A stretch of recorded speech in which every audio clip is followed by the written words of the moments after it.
जय हिंद दोस्तों, मैं नवीन शर्मा आप सभी का स्वागत करता हूं। आशा करता हूं कि आप सभी एकदम अच्छे होंगे, बेहतरीन होंगे और पढ़ाई भी अच्छे से कर रहे होंगे। दोस्तों, पिछली क्लास में हमने पढ़ा था कि तुगलक वंश का पतन कैसे हुआ। तुगलक वंश ने लगभग 1320 से 1414 तक यानी करीब 94 वर्षों तक दिल्ली सल्तनत पर शासन किया।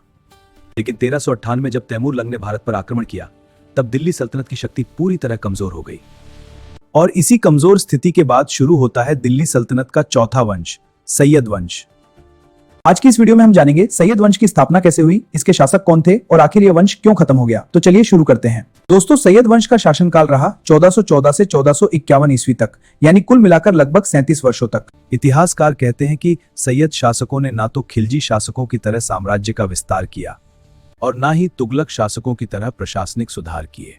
असल में उस समय दिल्ली सल्तनत इतनी कमजोर हो चुकी थी कि सुल्तान का नियंत्रण सिर्फ दिल्ली और उसके आसपास के लगभग 200 वर्ग मील क्षेत्र तक ही रह गया था। साल 1308 तैमूर लंग ने भारत पर भयानक आक्रमण किया। उसने दिल्ली में भारी लूटपाट और कत्लेआम किया। जब तैमूर वापस गया तो उसने पंजाब, मुल्तान और दीपालपुर का शासन एक व्यक्ति को सौंप दिया। उस व्यक्ति का नाम था खिजर खान और यही व्यक्ति आगे चलकर दिल्ली में सैयद वंश की स्थापना करता है। खिजर खान पहले फिरोज शाह तुगलक के समय मुल्तान का सूबेदार था। जब तैमूर भारत आया तो खिजर खान ने उसका साथ दिया।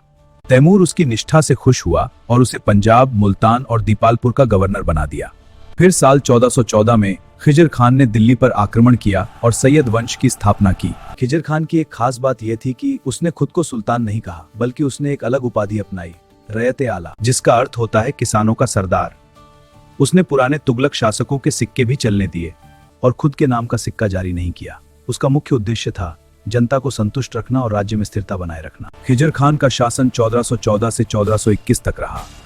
20 मई 1421 को ग्वालियर और इटावा के अभियान के दौरान उसकी मृत्यु हो गई। कहा जाता है कि उसकी मृत्यु पर दिल्ली के लोगों ने शोक प्रकट किया। खिजर खान के बाद उसका पुत्र मुबारक शाह दिल्ली का सुल्तान बना।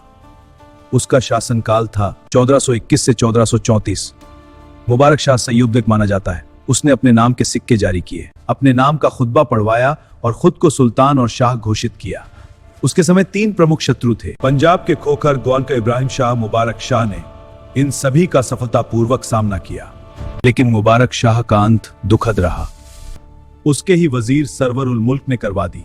यह घटना 1434 ईस्वी में हुई। मुबारक शाह के बाद उसका छोटा भाई मोहम्मद शाह गद्दी पर बैठा। उसका शासनकाल था 1443। उसके समय मालवा के शासक महमूद खिलजी ने दिल्ली पर आक्रमण किया। मोहम्मद शाह इतना शक्तिशाली नहीं था, इसलिए उसने एक अफगान सरदार से मदद मांगी। उस सरदार का नाम था बहलूल लोदी। बहलूल लोदी ने महमूद खिलजी को हराने में मदद की। इससे खुश होकर मोहम्मद शाह, शाबाश बहलूल, तुमने हमारी जीत सुनिश्चित की, खाने खाना की उपाधि दी और अपना पुत्र समान बताया। यहीं से बहलूल लोदी के मन में दिल्ली की गद्दी पाने की इच्छा जागी। मोहम्मद शाह के बाद उसका पुत्र अलाउद्दीन अहमद शाह गद्दी पर बैठा। उसका शासनकाल रहा 1445 से 1451, लेकिन वह बहुत कमजोर शासक था। अपने वजीर हामिद खान से डरकर वह दिल्ली छोड़कर बदायूं चला गया।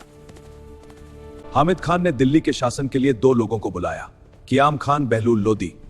जो पहले दिल्ली पहुंचा उसे शासन सौंपने का निर्णय हुआ। सबसे पहले दिल्ली पहुंचा बहलूल लोदी और इस तरह 1451 ईस्वी में सैयद वंश का अंत हो गया और दिल्ली की गद्दी पर शुरू हुआ लोदी वंश का शासन। तो दोस्तों, आज हमने जाना सैयद वंश की स्थापना, उसके शासक और उसका पतन। अगली वीडियो में हम पढ़ेंगे लोदी वंश का पूरा इतिहास। अगर आपको यह वीडियो पसंद आया हो तो वीडियो को लाइक करें, चैनल को सब्सक्राइब करें। जय हिंद, जय भारत।